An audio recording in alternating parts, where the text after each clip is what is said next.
I didn't know I snored. No one had ever told me. But apparently it was bad enough to keep Nate awake. Or at least, that's what he claimed. I'd only been living with him for about 2 months when he brought it up.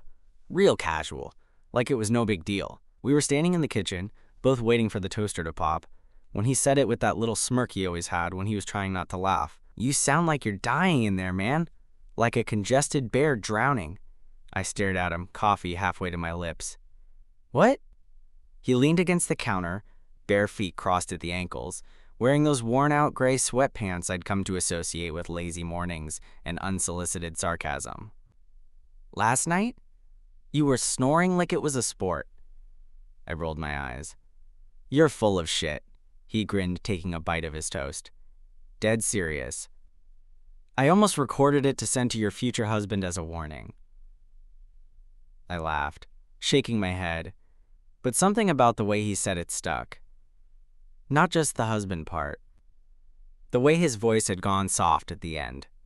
Like he wasn't just messing around. Living with Nate had been interesting. He wasn't my first roommate, but definitely the most unpredictable. He moved in after my old roommate bailed mid-lease, leaving me scrambling. Nate was a friend of a friend, needed a place, and within a week he was dragging in boxes and talking shit about my music taste. We didn't exactly click right away. He was loud, a little too confident, the kind of guy who left half-empty protein shakes in the fridge and sang in the shower. But he was also funny, annoyingly so, and hot. Like unfairly hot. Messy hair, sharp jawline, tattoos on his forearms that I pretended not to stare at. And over time we got comfortable. Too comfortable, maybe. The kind of comfort that lets you sit on opposite ends of the couch in boxers, eating cereal at 2 a.m., talking about nothing and everything. The kind where you don't even flinch when the other guy walks into the bathroom while you're brushing your teeth. Still, I wasn't expecting the bed thing. It was a Thursday night, and I was dead tired from work. I remember crashing early. Head barely hit the pillow before I knocked out. No dreams, just blackness. Until I woke up sometime around 3 a.m. to a strange weight on my mattress. At first, I thought I was imagining it, half asleep. But then I felt it again. Someone adjusting the blanket, the soft rustle of fabric, the unmistakable presence of another body. I blinked, disoriented, only to find Nate climbing into my bed. "What the? Dude," he shushed me with a whisper. "Relax, just trying to fix the snoring problem." "What?" "Apparently sleeping next to someone helps," he said, like this was some medically certified solution. Or maybe it'll at least cancel it out. My therapist said co-regulation's a real thing. Whatever. "You read that on TikTok?" He shrugged. "Maybe." I should have pushed him out. Should have said something definitive, set a boundary, reminded him he had his own damn bed less than 10 feet away. But I didn't. Because the truth was, I didn't mind. Even as he settled under the blanket, even as our shoulders touched and my brain short-circuited, I didn't tell him to leave. I just lay there, heart pounding, staring into the dark, wondering what the hell was going on, and why it didn't feel wrong at all. I thought maybe he'd fall asleep right away, like this was some bizarre Nate thing. Test the theory, pass out, pretend it never happened in the morning. But he didn't sleep. I could feel it. He was too still, too quiet.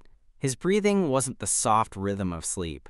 It was sharp, contained, like he was trying to control it. Like he was listening for mine. I stayed on my side, facing the wall, unsure if I should move or speak. I mean, what the hell was I supposed to say? "Hey, why are you in my bed? Why does this feel kind of good?" The heat from his body was right there, not even an inch between us. He hadn't touched me. Not really, but the awareness of him was unbearable. Like gravity had shifted and everything in the room bent toward where our skin almost met. Then, slowly, carefully, he shifted. I felt his knee bump mine under the blanket, light and casual but not accidental. He didn't pull away. My pulse jumped. "Nate," I whispered, not even sure what I meant to say. "Yeah?" His voice was right at my neck. Closer than I realized. Too close. I swallowed. "You good?" "Yeah," he said quietly. "Just couldn't sleep. Thought this might help." "Help you sleep?" "Help you sleep," he corrected, and I could hear the faint grin behind it. You snore, remember? I rolled onto my back, needing space, but he moved too, mirroring me like it was natural, like we'd done this before. I could feel the blanket stretch between us, our knees brushing again. I couldn't see much in the dark, just the outline of him, bare shoulders, messy hair, the rise and fall of his chest, but I could feel everything. I don't think this is how snoring works, I said. Maybe not. He shifted again, one arm sliding behind his head. But it's not the worst idea I've ever had. There was a beat of silence. Then he added, softer this time. You don't mind, right? I turned my head. His face was turned toward me too, barely visible in the low light leaking through the blinds. I don't know, I said truthfully. It's weird. Yeah, he didn't defend himself, didn't crack a joke, just let it sit there. And for some reason, that honesty made me stay. We lay there for a while in silence. The city hummed outside, cars, wind, the occasional dog barking. In here, it was still, tense. My brain felt too loud. I kept waiting for the punchline, the reason, some moment where he'd go, just messing with you, man. But it didn't come. Instead, Nate shifted slightly closer.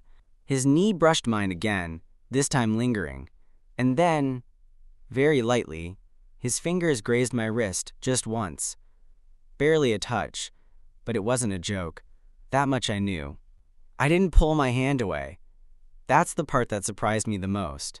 His fingers just rested there, feather light over my wrist like he was testing something. Like I could flinch and it'd be over. But I didn't flinch. He didn't move either. I felt his thumb graze slowly across my skin. Once. Then again. Back and forth, soft and steady, like he was drawing invisible lines he wasn't ready to say out loud. Nate.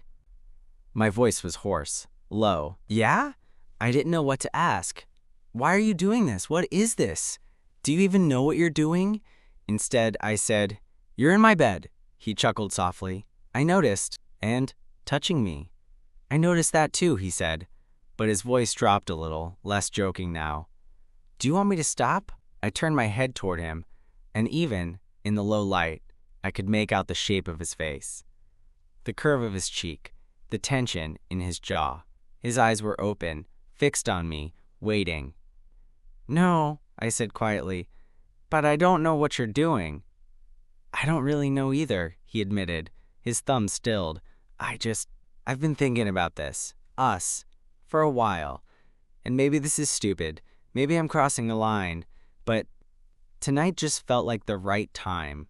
I swallowed, my heart pounding so hard it felt like it echoed in the space between us. What are you saying? I'm saying, he said, I don't think this is about your snoring. That made me laugh.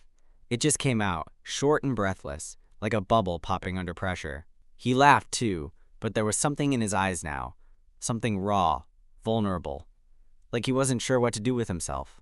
I rolled fully onto my side to face him, and his hand followed, fingers still wrapped lightly around my wrist. Our faces were closer now. The air between us was warm and tense and weirdly calm. I didn't know you thought about this, I said. He shrugged one shoulder, eyes flicking to my mouth for the briefest second.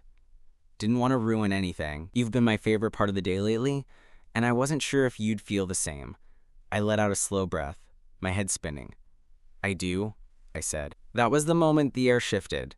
No hesitation, no jokes, just the weight of everything unspoken landing between us. His hand slid from my wrist up to my elbow, then to my shoulder. Careful, tentative. When his fingers brushed the side of my face, I didn't stop him. I leaned into it. And for a few seconds, we just stayed there, breathing, close. The line we'd been tiptoeing around for months? Yeah, we'd just crossed it, and neither of us seemed in a rush to go back. The next few seconds stretched forever, like time was holding its breath with us. Nate's thumb moved across my cheek, slow and unsure.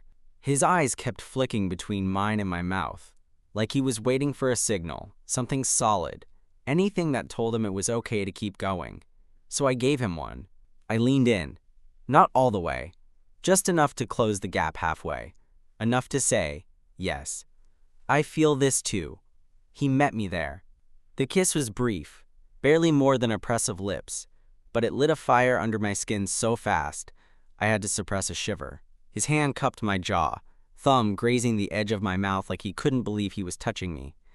When we pulled apart, his forehead rested lightly against mine. Neither of us said anything. I think we were both afraid to speak too soon, afraid that naming it would make it disappear. "You're not straight, are you?" I asked finally, whisper soft. He let out a breath that was somewhere between a laugh and a sigh. "I don't know what I am, but I know I want this." The honesty of it hit me harder than the kiss, because this wasn't a game for him, not some drunk dare or weird curiosity thing. He'd been carrying this, quietly, the same way I had. "Okay," I said, because that was the only thing that felt true in the moment. "Okay." Nate smiled then, really smiled. That same half-crooked grin he gave me when he was teasing, but softer now, almost shy. "Can I stay?" he asked. "You're already in my bed," I replied, nudging his shoulder. "Yeah, but I meant after, like tomorrow and the next day." That stopped me cold. Not in a bad way. In a holy shit, he means this kind of way. "Yeah," I said, "you can stay." He nodded, brushing his nose against mine before rolling onto his back with a content sigh, pulling the blanket higher over us. "Cool. Then, I guess I'll deal with the snoring." "You're such an ass." "I like your snoring now," he muttered sleepily. "It's familiar, kinda cute." I groaned, flopping onto my back beside him. "Please, don't say that again." He chuckled but didn't argue. I felt his hand slide under the blanket, finding mine and giving it a squeeze. And that's how we fell asleep, tangled up in the dark, warm under the sheets, our fingers threaded like we'd done it 100 times before. The weirdest part? I didn't snore that night. At least, not that he complained about.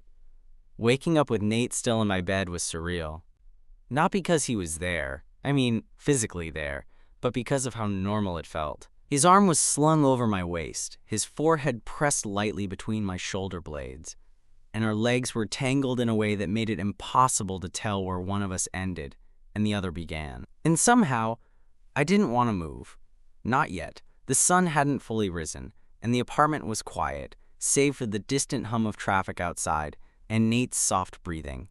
I lay there, staring at the pale strip of light on the ceiling, trying to process what last night actually meant. Because, yeah, we'd kissed, he'd crawled into my bed, we'd crossed that invisible line.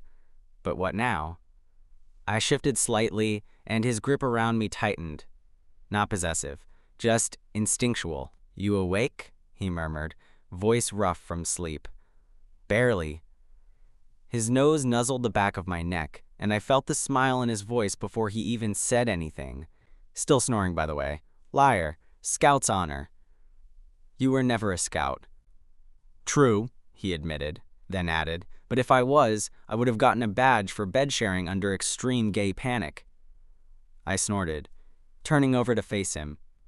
He was barely awake, hair sticking up in chaotic directions, eyes heavy-lidded and soft, and yet somehow still stupidly attractive.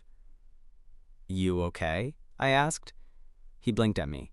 "Yeah, you?" I nodded, though I didn't look away. "I just didn't expect this. Us." "Same." He stretched, one arm slipping under the pillow.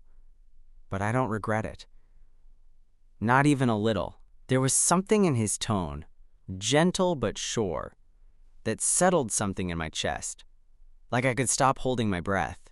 We lay like that for a while, just looking at each other. There was no pressure to talk, no rush to define things, just quiet understanding, and a weird sense of peace. Eventually, he leaned in and kissed me again, this time slower. Less, "Oh God, what are we doing?" and more, "Yeah, this is real now." When we finally got up, it was nearly 10 a.m. He made eggs while I brewed the coffee, and the kitchen was filled with the usual morning banter, but it was different now. Every glance, every touch, every offhand joke had a weight to it. "You want toast?" he asked. "Yeah, please." He handed me a plate, then grinned. "I only brought 2 slices." "That's fine." "One's for me." I stared at him. "So what the hell am I supposed to eat?" He bit into a slice dramatically. "The satisfaction of my happiness." "God, you're lucky you're cute." He wiggled his eyebrows. Finally, some acknowledgement. And like that, the tension broke. We fell into something that felt half new, half familiar. Still us, just closer, better. Later that day, I caught him scrolling through his phone on the couch, smiling like an idiot. "What?" I asked, dropping next to him. He turned the screen toward me. It was a meme about snoring being the result of unprocessed emotional trauma. "Explains so much," he said, nudging me. "Shut up." "No, seriously, you need therapy." "I have you." "That's enough trauma." He smirked. "You're welcome. Things didn't go back to normal." "Not exactly. We still did all the same roommate stuff. Argued about takeout, ignored laundry, stayed up way too late playing video games. But now there was an added layer underneath everything. Touches that lingered, glances that meant more, little private jokes that made my chest ache in the best way. We hadn't labeled it. Neither of us had said words like boyfriend or dating. But the way Nate moved through the apartment like I was his, and the way I let him, yeah, it was something. The first time he kissed me in broad daylight, I was brushing my teeth. He walked in half asleep, leaned against the sink next to me, and then without saying anything, pressed a soft kiss to the side of my neck like it was the most natural thing in the world. I froze, toothbrush still in my mouth. He grinned at my reflection. "Morning, MRRPH. I spit into the sink. "You can't just..." "What the hell was that?" "Kiss. You can't just kiss me in the middle of hygiene." He shrugged, grabbing his deodorant. "Looks like I just did." It kept happening too. The sneaky morning kisses. The way his hand would settle on my back when we passed in the kitchen. The stupid grin he wore every time I blushed. Like I hadn't been thinking about kissing him back all day. One night, we had a couple beers and ended up shoulder to shoulder on the couch watching a documentary we were both pretending to care about. Somewhere between whale migration and the credits, Nate leaned over, his head dropping to my shoulder. "Is this okay?" he murmured. "Yeah," I said, my voice lower than I intended. I could feel him smile against my hoodie. "Cool." After a minute he shifted, tucked his legs under him, and snuggled in closer like I was a blanket. It would have been sweet, if not for the quiet snickering. "What?" I asked. "I just realized something," he said. "Please don't ruin this moment." "You snored last night," I groaned. "Again? But it was kind of different this time." "How?" "Like, you stopped." "Stopped snoring?" "Yeah, for a little bit. And then you rolled toward me in your sleep, wrapped your leg around mine, and boom, back to full throttle chainsaw." I covered my face. "God!" "But I didn't mind," he added, voice soft now. "Actually, it kind of helped me sleep." I peeked at him. "You're telling me my snoring is soothing?" He shrugged. "Guess I like knowing you're there." It hit me harder than it should have. Not just the words, but how he said them. Casual, like he hadn't just quietly rewritten what intimacy meant to me. "You're such a weirdo," I muttered, but I kissed the top of his head anyway. "You like weirdos," he said into my chest. Yeah, I really did. We didn't talk about it in depth. Not at first. There was no dramatic sit-down, no "what are we" conversation. Just a quiet understanding that whatever this was, it was happening. And we were both choosing to let it. But eventually, I had to ask. We were walking back from the grocery store one Saturday afternoon, arms full of chips, frozen pizza, and a bottle of wine neither of us would admit we didn't really like. The sun was setting, casting long shadows down the sidewalk, and the air smelled like someone nearby had just mowed their lawn. He bumped his shoulder into mine. "What?" I asked. "You were quiet back there in the snack aisle. You okay?" "Just thinking." "Dangerous." I laughed softly, then looked at him. really looked at him. His hair was sticking up from the wind, his hoodie sleeves pushed to his elbows, and he had that lazy half smile that made it impossible to stay serious. But I stayed serious anyway. "Nate, is this just fun for you?" He slowed down, frowning slightly. "What do you mean?" "I mean, I like you. I really like you. And I don't want to be something temporary, or casual, or something you regret." His mouth opened, then closed again. He looked down at the sidewalk, and for a second I regretted even bringing it up. But then he stopped walking completely. "Hey," he said, turning to face me. "I don't regret anything. Not even a little." I held his gaze. "Then what is this?" Nate looked around, like he was trying to find the right words somewhere in the breeze. Then he shrugged and said, "I think this is me figuring it out." "And me?" "You're the only part one I'm sure about." The honesty in his voice was like a gut punch, in the best possible way. We walked the rest of the way in silence, but it wasn't awkward, just full of things we were both still learning to say. That night, after we'd made a sad excuse for dinner and watched a full season of a trashy reality show, Nate climbed into my bed again without saying anything. He didn't need to. He just curled up behind me like it was the most obvious thing in the world, his hand settling on my waist, his breath warm on the back of my neck. "You still snore," he whispered, already half asleep. I smiled into the pillow. "Good." "Why good?" "Means I'm still here." He gave a sleepy laugh, fingers tightening just slightly around my shirt. "Yeah," he mumbled. "You are." I used to think falling for someone would be a dramatic thing. Fireworks, long speeches, grand gestures. But with Nate, it was different. It was quiet. It was waking up and finding him still curled into my side, hair a mess, mouth open, just slightly. It was learning his coffee order without asking, watching how he chewed pens when he was thinking, picking up his socks from random corners of the apartment without complaining. Okay, sometimes with a little complaining.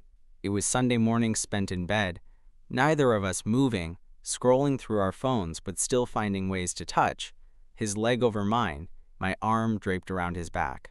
It was in the way he said, "You're home early," every time I walked in, even when he clearly wasn't expecting me, in the way he started leaving his door open more, in how my stuff slowly migrated into his room without either of us realizing. And yeah, I still snored. It became a running joke. He claimed it was the reason he could never get a full 8 hours. I told him he had 2 perfectly functional ears and could buy earplugs anytime he wanted. He'd just grin and say, "Then I wouldn't hear you breathing." And somehow, that shut me up. One night, weeks after the first time he'd climbed into my bed, I found him already asleep in it when I got home late from work. My bed. My room. Just like it had always been. But now, it was his too. He'd taken up most of the blanket, curled into a loose tangle across the middle like he owned the place. I stood in the doorway, watching him for a moment. His chest rose and fell steadily, his mouth slightly open. One hand flopped over where I usually slept. I slid in beside him carefully, trying not to wake him. Didn't matter. His eyes blinked open as soon as I got close. "Hey," he whispered, voice rough with sleep. "Hey," I said back, brushing a hand through his hair. "You snore when I'm not here." I blinked. "How would you even know that?" "Don't worry about it." I laughed, and he smiled, already drifting again. And maybe that was it, the love part, not some big reveal.